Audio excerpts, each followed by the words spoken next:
Welcome to Reduce Your Stress with Tim Ringgold. I'm a board-certified music therapist, author, and expert on how to use music to relieve stress fast.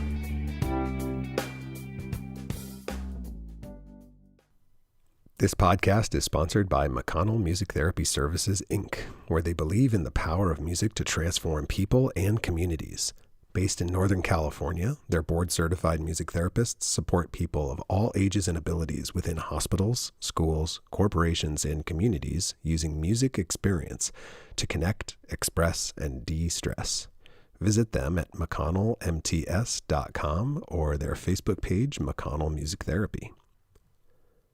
This episode of Reduce Your Stress with Tim Ringgold is also sponsored by Dr. Nisi, trainer and certifier of master and executive coaches, because she believes every person, every relationship, every business, and your finances should be extraordinary. Find out more about Dr. Nisi Moore and the Life Coaching Institute at www.drnisi.com. That's DRNEECIE.com. Hello, and welcome to another episode of Reduce Your Stress with Tim Ringgold. It's so great to be with you, and I'm so glad you're here. I'm so excited to share with you this interview and conversation with New York Times author Tana. I think you're going to get a lot out of it because we cover really important topics, and we cover a gamut like trauma, gratitude, spirituality, exercise, mental health. And I normally would say, sit back and relax. But Tana and I are pretty high energy, so enjoy this upbeat conversation between two passionate healers, and I'll see you on the other side. Tana is a New York Times bestselling author, vice president of the Amen Clinics, a neurosurgical ICU trauma nurse, and a world-renowned health and fitness expert. She has won the hearts of millions with her simple yet effective strategies to help anyone optimize their lifestyle and win the fight for a strong body, mind, and spirit. Tana holds a second-degree black belt in Kenpo Karate and a black belt in Taekwondo. And Tana and her husband, Dr. Daniel Amen, have 4 children and 5 grandchildren. Her latest book, The Relentless Courage of a Scared Child: How Persistence, Grit, and Faith Created a Reluctant Healer, will release nationwide, January 5th, 2021, which means it is out. And so, Tana, welcome to the Stress Elimination Summit. It's so great to have you with us. Oh, thank you so much. I'm so excited to be here. Yeah. So I was just reminiscing, like, true food and the mother and father and sister and brother of all connectors on the planet, Joe Polish, of course, and you and your husband and Joe's girlfriend at the time, Renee, and me, all sitting around eating food together, and us sharing war stories about the ICU, and right. like, wow, so holy cow, you've been through it. Like, it's so much fun. Talk about a black belt. Being an ICU nurse, that takes a black belt. Yeah, it was pretty crazy. It was a level A trauma unit, neurosurgical ICU, but it's also where people would be going right now. So I really feel for the people who are working those front lines right now. Yeah. It's a pretty crazy unit to be on. It's where all the ventilators and, acute is an acute unit. So it's a rough place to be in a time like this. Totally. So Thank you. Now your book was it released on the 5th? Is that right? It's out? Yeah, it is out right now. So congratulations. Yeah, thank you. It's a very different kind of book for me. So. All right. Now, in the introduction of the book, one of the things you write in it is that this, quote unquote, this is not a religious book. Right. But you add, like, your spiritual beliefs are a part of your story. And I know people who are walking a recovery journey, I like to call it's our biopsychosocial spiritual prism. And I know your husband likes to use that as well. And so this part of spirituality is really important. And a lot of times people, they collapse the two, but right. Can you talk to us about how did faith and your spirituality play a healing into your own journey, recovering and healing from trauma? So I wish I had known then what I know now, right? I had to find it sort of by chance. I wish someone had guided me on that journey back then. First of all, there's so many of us who have been through this word or this idea of trauma, and we don't like that word. And I didn't like that word. And I'm like, I am not a victim. And the truth is I'd been victimized, but I survived by not thinking of myself as a victim. And I still don't. So I was victimized, but I still refuse to think of myself as a victim. But not acknowledging that you've been traumatized is not so great either. Because I mean, really what trauma is, emotional trauma in your childhood, it's really, extraordinarily stressful events. I found this definition that I like. It's the result of extraordinarily stressful events that leave you feeling helpless. They shatter your sense of security, and they leave you with recurrent upsetting emotions, anxiety that won't go away. And you are in this place of never ending flight or fight. So you're in this sympathetic. So I love what Jesse had to say about cold showers.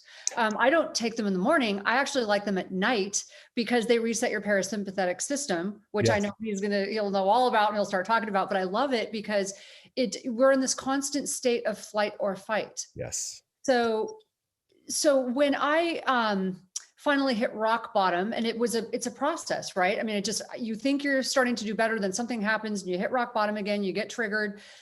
And when that finally happened in my 20s, when I got cancer, and that still wasn't rock bottom enough, had to hit a sub basement. And then finally I realized that I was living my life basically for me. There was nothing bigger. There was nothing more important than what was sort of selfishly in front of me. And I had a mentor that came along when the student is ready, the teacher appears. And that's really when I began to understand that there's so much more than me in this world. And when I can take my focus off of myself, and for me, that's my spiritual beliefs.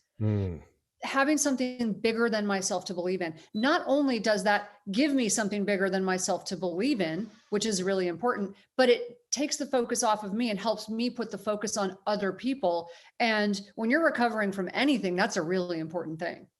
Totally. So, even if it's trauma, it's a really important thing. Absolutely. I find it's like a vacation of attention. Yes. My attention is no longer pointed inward, it's pointed outward. And I get that. And it's that shift it's like a break. I think it's one of the reasons I became a nurse was because I would see, I would help people in the hospital and I'm like, my problems didn't seem so bad. No, that's right on. And I coach people all the time. Like when you hear someone else's story and you don't resonate with it personally, that ends up in your gratitude journal that night. Right. Like I may be going through things, but I didn't go through that. And so it's a very helpful reframe, right? To keep, and I don't, when I say keep things in perspective, it's dangerous because people are like, I'm not minimizing or invalidating what's so. I'm just saying that, a cough is not the same as leukemia, right? So like, take care of your cough. Don't ignore your cough because your neighbor's got leukemia, but be grateful that it's just a cough. And that's one thing another thing I learned from being a nurse and being in the hospital. There isn't nobody's problems are when something is very stressful to you. Yes. Your problems aren't more or less than anyone else's problems, except in your head. So if it's very stressful to you, it's not better or worse than someone else's problems, right? Yeah. That was one of the problems I went through. When I found out I had cancer, I was told that it was a type of cancer that was slow growing and I should be grateful, even though it kept coming back and I had multiple surgeries and radiation treatments.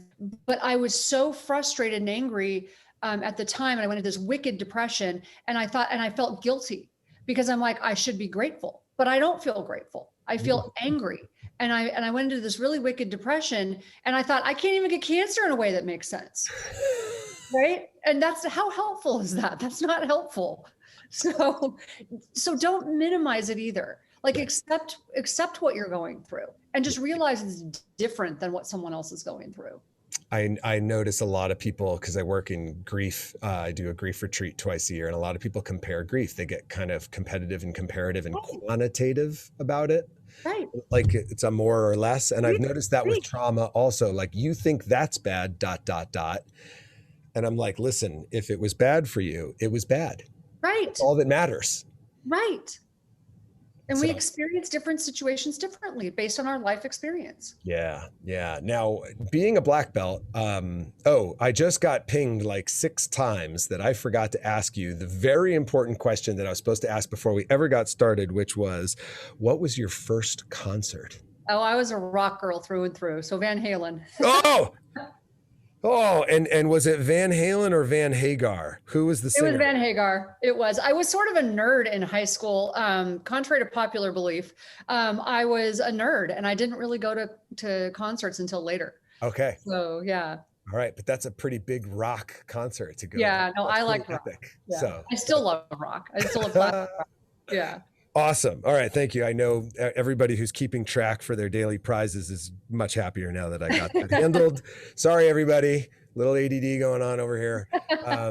Now, given that you're a black belt, that means that you are somebody who is no stranger or shies away from movement, exercise, fitness. Like that's clear that that has to be a part of your journey. So, have you noticed, is there a specific correlation between mental health and exercise? Is that something that you've 100%, can we talk about that real quickly? Yeah, so that's another part of my journey that I write about in my book. So my husband, it's a joke in our family. If I get wonky when I don't exercise, like I mean, I get wonky, and I like intense exercise, but Okay. it's like medicine for my brain. But I Yes. figured that out when I was young because I struggled. One of the ways that I dealt with my anxiety from everything I was going through and the chaos in my family and what I was dealing with was I developed an eating disorder, Okay. and I suffered silently with it. But the way I controlled it, I managed the physical part of that. Like I didn't purge very long because I figured out that I could control it with exercise. So really what I did was I switched one form of purging for another. So I purged through exercise, right? I would do this extreme exercise for a couple hours a day and I would feel better. So I figured out that that made me feel better. That was in essence my anxiety management. Now fast forward, I've done a lot of work, I've done a lot of therapy. I still exercise, I still need exercise, but I use it in a much more healthy way.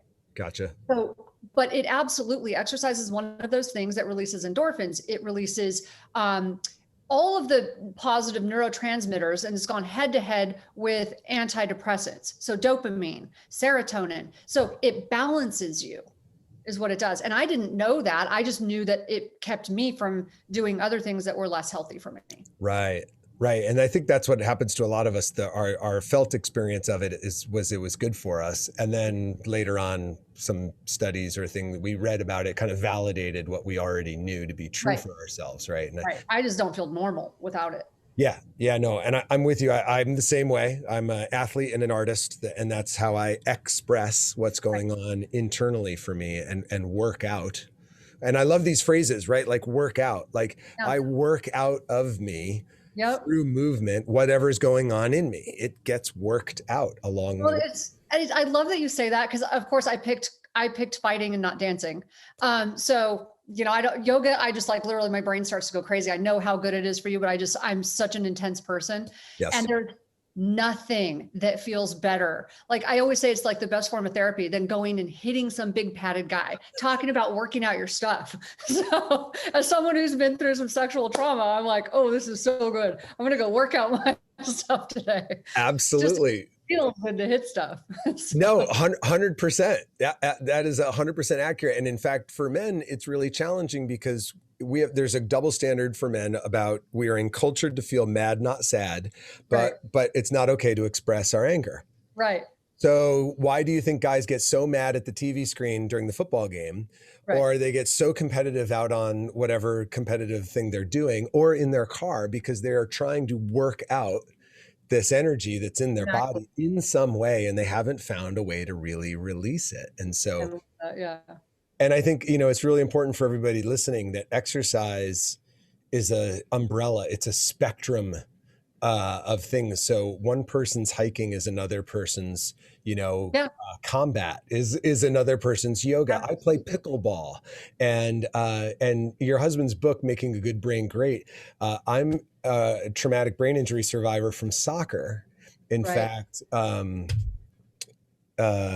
yeah. So I had to stop playing because of multiple concussions from soccer, and I discovered this goofy little game called pickleball with a plastic ball, and I express now through pickleball. And you don't have to play pickleball. I do. That's what works for me, right? And so, if you're listening to us right now in this conversation, find what works for you to increase your heart rate, break a sweat, enter the present moment, activate your body, work out your stuff, and whatever it is, rock on. Rock that thing. Yeah. Yeah. So, we all just survived 2020. And as we all look into the new year, one of the things I really want to give this audience and this community is this empowering idea of creating 2021, Right. rather than just reacting through another year. So what's like one daily habit that could keep us physically and mentally strong in 2021? Well, I have a feeling everyone's going to say the same thing, but it's meditation. So, I mean, really focusing with intention. I know they're all going to say the same thing, but there's a reason we're all saying the same thing. Yes. So it's when I discovered it, I had monkey mind. I still have monkey mind. That's why I meditate. But I had such monkey mind, I couldn't focus on one thing. And so I actually now have created, I mean, all over YouTube, I've got, just like probably most of your people do, guided meditations. That's how I started. I started with guided meditation until I could finally figure out how to do it and quiet my mind down enough to do it. And now it's one of those things where it just changes your day, because you're starting your day with intention. When you can quiet your brain, I think of prayer and meditation very similar. Mm-hmm. For me, praying is talking to God and meditating is listening to God. And so it's like I'm able to like really settle myself down. And I was listening to Jesse earlier. It helps with heart rate variability. It helps you with intention. It helps you with being present. It helps you with stress. And I mean, there's just not one thing about it going to hurt you. And it's just so helpful. Yeah. Helps you focus on gratitude. So that's probably the one thing I would say. And I'm going to give you a bonus one: shut off the news. Like just shut off the news and do things like this that are more empowering messages. Stay informed, but understand that the news is created. We are hardwired biologically to pay attention to what's threatening and fearful in our lives. That's just how the human brain is wired. It's how we've evolved through time to stay safe. So the news knows that. It's how they get their sponsors. Even when something's not scary, they're going to make it sound scary. So shut it off, pay attention to headlines, know that your neighborhood is and your family is safe, and focus on more empowering messages. Brilliant. You got to train your brain to focus on what's positive. Yes, you do. It's like a puppy. You got to train that thing, and you can, it's trainable. Positivity bias training is what we call it. Nice. Just ask questions that are empowering and positive, and eventually your brain will start to look for the answers and pay attention to that as well. Why is today going to be a great day? Something is that your brain will start to look for the reasons why it's going to be a great day. Yeah, it's really powerful. It's an answering machine. And so if you don't like the answers, ask better questions. Yes. Yes.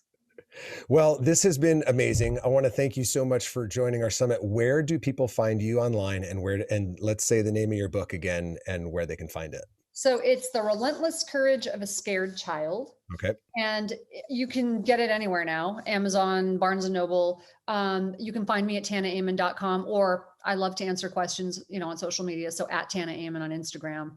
Yeah. Awesome. Tana, thank you so much for joining the summit. It was great to have you. It was so fun to see you again. Yeah, likewise. Have a great day. Bye-bye.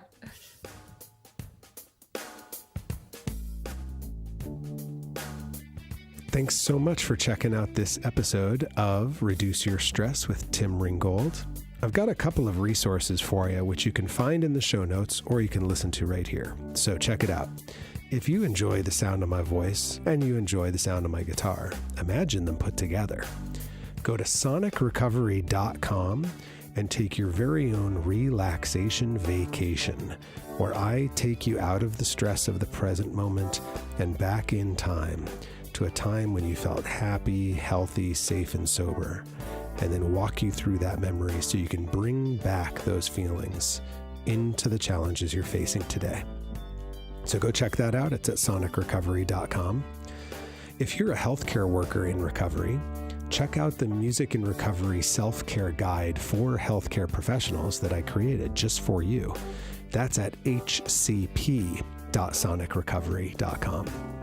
And if you're a healthcare worker and you'd like more information about how to help your patients use music, you can check out the Music Medicine Guide that I created just for you at musicmedicineguide.com. Lastly, if you enjoyed the pod and you haven't done it yet, would you just take a minute to rate and review it? It really only takes about 60 seconds, believe it or not, and it would go a long way to help us make more people know just how good this pod is, particularly for healthcare workers and their stress. Thanks again. See you next time.